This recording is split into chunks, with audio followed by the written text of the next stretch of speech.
The first thing you'll notice about the Cloudfone Next Infinity Quattro is its size and display. At 6 inches, it has a fairly large footprint but doesn't sport a typical phablet look thanks to its 18:9 aspect ratio. This leaves that Quattro with relatively slim bezels at the top and bottom. The Quattro has a 6-inch screen with HD and resolution and 18:9 aspect ratio, which Cloudfone calls the Infinite Vision display. Found above it is the earpiece, the 20MP main and 8MP wide-angle selfie cameras, notifications light, LED flash, and sensors.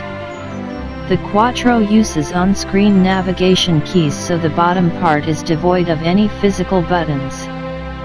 Flip it on its back and you will see the 13MP and 5MP rear cameras, LED flash, and the fingerprint sensor.